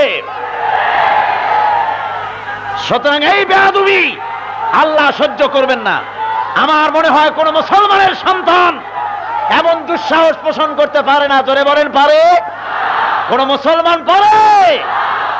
সুতরাং কারা করতেছে বুঝতে হবে। আমি আপনাদেরকে অত্যন্ত ধৈর্যের সাথে মাহফিলে আপনারা যাতায়াত করবেন, দলবদ্ধ হয়ে স্লোগান দিয়ে আসবেন, মিছিল করে আসবেন, মিছিল করে যাবেন। আর আপনারা আল্লাহর এবং আল্লাহ রাসূলের উপরে মহব্বত রেখে এই মাহফিলে সব শরীক হবেন। একজনে আরো 3 জন দাওয়াত দিবেন, আরো 10 জন দাওয়াত দিবেন। আপনার দাওয়াতে আরেকটি লোক যদি বেশি আসে আর কোরআনের তাফসীর শুনে তার যদি চরিত্র ভালো হয়ে যায়, দিনদার হয়, ইমানদার হয়, নামাজি হয়, পরহেজগার হয়, সুদ ছেড়ে দেয়, ঘুষ ছেড়ে দেয়, মদ ছেড়ে দেয়, তাহলে কিয়ামত পর্যন্ত কবরে বসে বসে সদকায়ে জারিয়ার সওয়াব আপনি পাবেন। জোরে বলেন আলহামদুলিল্লাহ। আর যদি কেউ বাধা দেয়, তাহলে কোরআন থেকে মাহরুম করার কারণে, বাধা দেওয়ার কারণে তার মউত হবে জিল্লাতির মউত এবং জাহান্নাম হবে তার পাওনা। পাওনা হবে কি?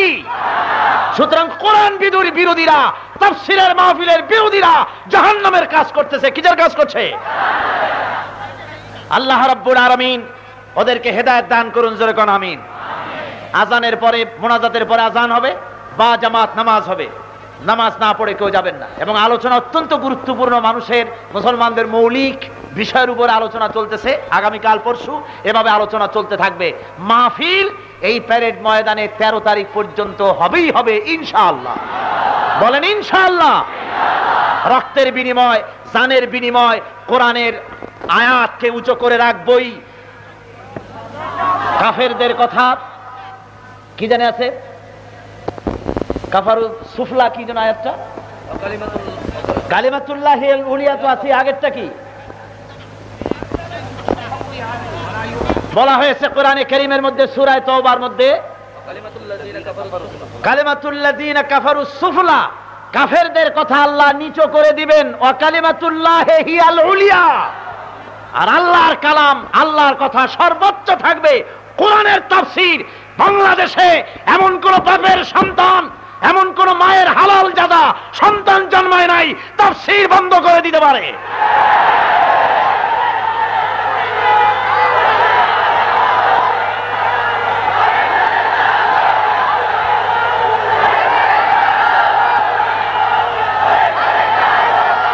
আল্লাহ রাব্বুল আলামিন, আল্লাহ রাব্বুল আলামিন সমস্ত মুসলমানদের ধৈর্য ধরার তৌফিক দিন। জোরে কোন আমিন। আল্লাহুম্মা আমিন। রব্বানা লা তুযিগ কুলুবানা বা'দা ইয হাদাইতানা ওয়া হাব লানা মিন লাদুনকা রাহমাতান ইন্নাকা আনতাল ওয়াহ্হাব।